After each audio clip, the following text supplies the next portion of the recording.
পশ্চিমবঙ্গের তীর্থস্থানগুলির মধ্যে অন্যতম হল তারাপীঠ। শুধু পশ্চিমবঙ্গ নয়, সারা ভারতবর্ষের নানা প্রান্ত থেকে প্রতিদিন অসংখ্য ভক্তের সমাগম হয় এই পুণ্যভূমিতে। আজকের এই ভিডিওতে আমি আপনাদের দেখাবো কিভাবে কলকাতা থেকে একদিনেই তারাপীঠ ঘুরে শান্ত মনে মায়ের দর্শন করে আবার ফিরে আসা যায়। শুধু তাই নয়, তার সঙ্গে সঙ্গে আশেপাশের আরও কিছু কাছাকাছি পীঠস্থান ও দর্শনীয় জায়গাও কিভাবে ঘুরে নেওয়া সম্ভব সেটাও তুলে ধরব। তাহলে আর দেরি কেন, চলুন শুরু করা যাক তারাপীঠ যাত্রার প্রথম পর্ব।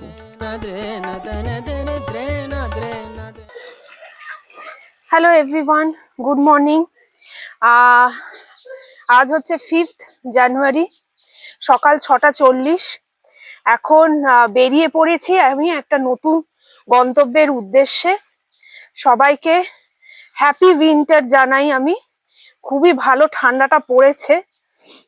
আর এখানে আপনারা এখন থাম্বনেল দেখে বুঝতেই পাচ্ছেন কোথায় যাচ্ছি।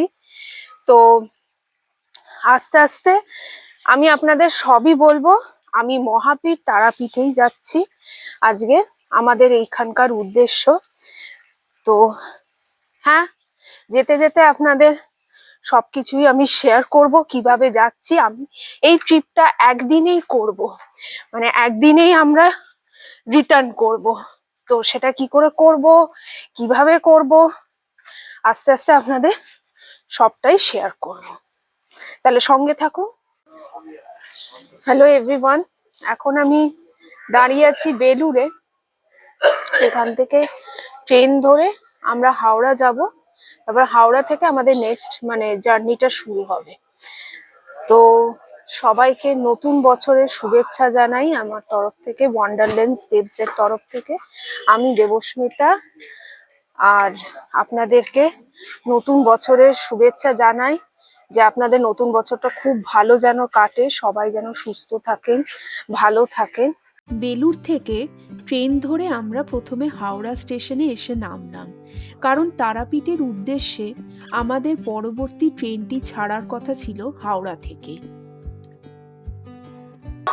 এটা হচ্ছে ট্রেন নাম্বার 22309 বন্দে ভারত এক্সপ্রেস। ট্রেন নাম্বার 22309 বন্দে ভারত এক্সপ্রেস। হ্যাঁ, তো এই ট্রেনটি ধরেই আমরা যাব হচ্ছে তারাপীঠের উদ্দেশ্যে। এটা হচ্ছে হাওড়া জামালপুর বন্দে ভারত এক্সপ্রেস, ঠিক আছে। এটা হাওড়া স্টেশন থেকে ছাড়ে সকাল 7:45-এ। আর আপনাদের আমরা এই ট্রেনটা ধরে যাব হচ্ছে রামপুরহাট। এই ট্রেনটা ধরে আমি পৌঁছবো হচ্ছে রামপুরহাটে। আমরা তো জামালপুর যাচ্ছি না, রামপুরহাটে পৌঁছবো। তো রামপুরহাট এটা পৌঁছে দেবে হচ্ছে সকাল 10টার, ঠিক আছে। তো মাঝখানে এটার একটা জায়গাতেই খালি হল্ট করবে, সেটা হচ্ছে বোলপুর শান্তিনিকেতন। আর এটা সপ্তাহে 6 দিন থাকে, শুধু শুক্রবার এই ট্রেনটি যায়, ঠিক আছে। এবার দিয়ে 6 দিন আপনারা এই ট্রেনটার অ্যাভেলেবিলিটি পাবেন। এই ট্রেনটা কিভাবে আপনারা বুক করবেন, কত কি প্রাইস, সবকিছু ডিটেলস আমি আপনাদের সাথে শেয়ার করে দিচ্ছি, সেটা আপনারা একটু ফাইন্ড। অ্যাট ফার্স্ট আপনারা গুগলে গিয়ে আইআরসিটিসি দিয়ে সার্চ করলে আইআরসিটিসি অফিসিয়াল ওয়েবসাইট খুলে যাবে। এবার যেহেতু আমরা বন্দে ভারত দিয়ে জার্নি করছিলাম, তাই আমরা destination from Howrah to Rampurhat station select করেছিলাম। তারপর আপনারা এখানে যেই ডেটে আপনারা ট্র্যাভেল করতে চান সেটা সিলেক্ট করবেন, করে সার্চ মারবেন। সার্চ মারলে আপনারা এখানে বন্দে ভারত এক্সপ্রেস দেখুন একদম ফার্স্টেই আসবে। সেখানে আপনারা ফার্স্টে অ্যাভেবিলিটিটা চেক করে নেবেন। আমরা যেরকম যেই ডেটটা সিলেক্ট করেছিলাম সেই ডেটে দেখুন সবই ওয়েটিং লিস্টে আসছিল। তো লাস্টে কি করলাম, আমরা সেই ডেটটাকে মডিফাই করে আমরা 5th অফ জানুয়ারি দেখলাম। 5th অফ জানুয়ারিতে অ্যাভেলেবেল ছিল, তাই আমরা 5th অফ জানুয়ারিটা সিলেক্ট করলাম। সেখানে আমরা এসি চেয়ার কার সিসিটা সিলেক্ট করলাম। দিয়ে আমরা বুক নাওতে গেলাম।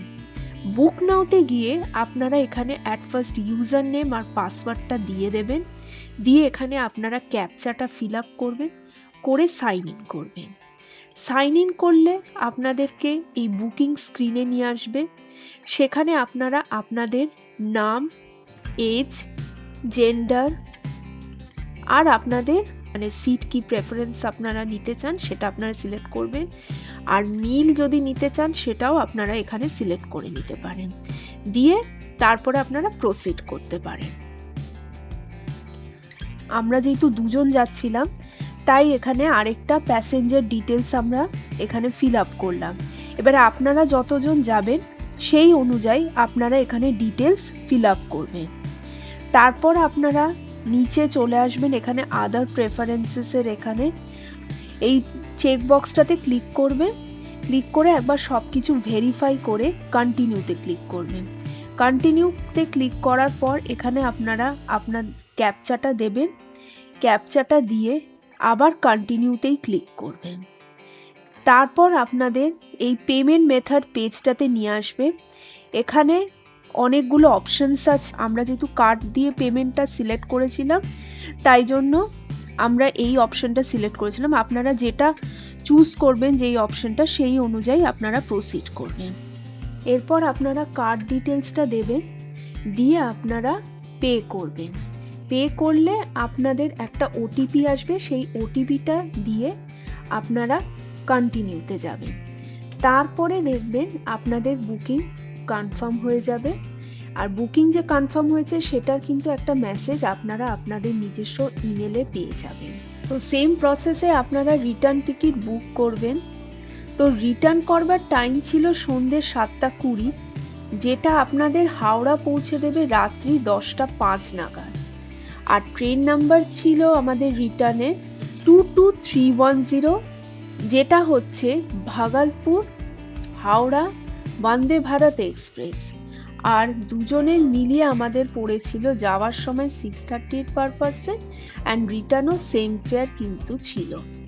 এটা হচ্ছে উইদাউট ফুড। তো আপনারা যদি উইথ ফুড নিতে চান তাহলে টিকিট বুকিংয়ের সময় ফুড অপশনটা অ্যাড করে নেবে, আর তাতে কিন্তু এক্সট্রা চার্জেস পড়বে। তো এখন ট্রেনটাতে উঠে পড়েছি, আর আমাদের কোচ হচ্ছে C1, আর আমাদের সিট নাম্বার হচ্ছে, দাঁড়ান দেখাচ্ছি,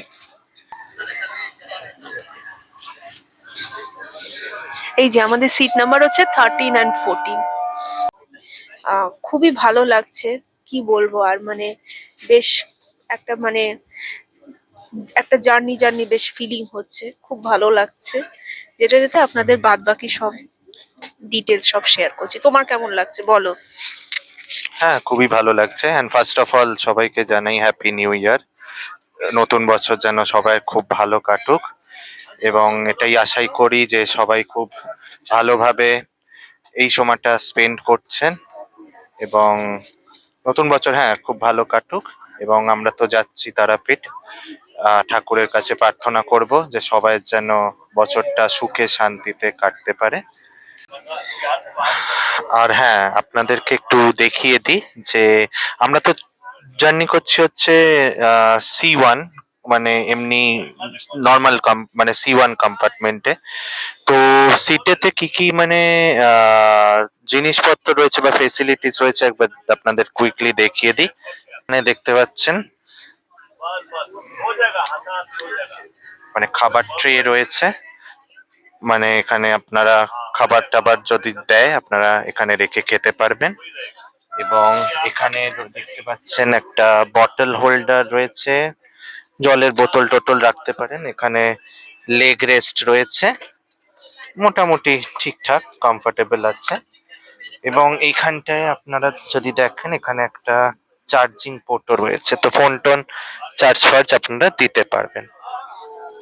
এবং সিট মোটামুটি ঠিকই আছে, কমফোর্টেবল আছে। চুপচাপ বসে ট্রেনের ভেতর ভাবছিলাম কখন যে যাত্রাটা শুরু হবে। ভাবতে ভাবতেই বুঝলাম অপেক্ষার সেই মুহূর্তটা আর নেই, যাত্রা শুরু। দরজাটা বন্ধ হয়ে গেল, এখন সময় হচ্ছে 7:45। এবারে ট্রেন ছেড়েও দিল, এই দেখুন একদম রাইট টাইমে এরা ছেড়েছে। এই দেখুন, এই যে আমাদের ট্রেন ছেড়ে দিল, আমরা হাওড়া স্টেশন থেকে বেরিয়ে যাচ্ছি। তো চলুন, দেখুন ট্রেন ছাড়ার সঙ্গে সঙ্গে জলের বোতল একটা দিয়ে দিয়েছে আমাদেরকে। তো প্রত্যেককে ইন্ডিভিজুয়াল করে আপনারা জলের বোতল পাবেন। এরপরে এনারা অ্যাকচুয়ালি ব্রেকফাস্টটা দেবে, কিন্তু নেহাত আমরা ব্রেকফাস্টটা অপ্ট করিনি, বিকজ আমরা তো পুজো দিতে যাব, তাই আমরা ব্রেকফাস্টটা অপ্ট করিনি। তো আপনারা যদি ব্রেকফাস্ট অপ্ট করেন তাহলে আপনারা ওটাও পেয়ে যাবেন। জলের বোতলের সাথে সাথে আপনারা নিউজ পেপারও পেয়ে যাবেন। ইংলিশ বাংলা দুটোরই অপশন আছে। আমরা বেসিক্যালি নিয়েছি হচ্ছে ইংলিশটা, তাই আমাদেরকে এইটা দিল, টাইমস অফ ইন্ডিয়া। যেতে যেতে মনে হচ্ছিল আর কতক্ষণ, কখন মায়ের কাছে পৌঁছবো, কখন তার দর্শন পাব। মনটা ভেতর থেকে অস্থির হয়ে উঠছিল। যেদিন গিয়েছিলাম সেদিন প্রকৃতির অবস্থাটাও দেখুন একদম অন্যরকম। চারদিক যেন ঘন কুয়াশায় মোড়া। সূর্য দেবতাও যেন সেদিন উঠতেই চাননি। তাই আপনাদের ভালো কোনো দৃশ্য বা মন ভোলানো সিনারি দেখাতে পারলাম না, তবে মনের মধ্যে মায়ের টানটা ছিল আকাশ ছোঁয়া। তো চলে এসছি রামপুরহাটে। এই যে এখন কটা বাজছে জানো? এখন বাজছে হচ্ছে 10:27। 10টায় পৌঁছানোর কথা, আমরা নেমেছি 10:27-এ। আর এখানে নেমে বাপরে বাপ বহুত ঠান্ডা, বিশ্বাস করুন বহুত ঠান্ডা। যাই হোক, এখান থেকে বেরোই, দেখি একটা কিছু অটো ফটো ধরে তারপর আমরা ওই তারাপীঠ মন্দিরের দিকে যাই। সঙ্গে থাকুন। পরবর্তী পর্বে আমি আপনাদের সঙ্গে শেয়ার করব কিভাবে খুব সহজেই মন্দিরে গিয়ে মায়ের দর্শন করে নির্বিঘ্নে বেরিয়ে আসা যায়। সেই সঙ্গে থাকবে আরও অনেক গল্প ও অভিজ্ঞতা, তাই ভিডিওটি মিস করবেন না। আর যদি এই যাত্রা আপনাদের ভালো লাগে তাহলে অবশ্যই আমার চ্যানেলটিতে চোখ রাখবেন। Like, share, comment and subscribe করতে ভুলবেন না।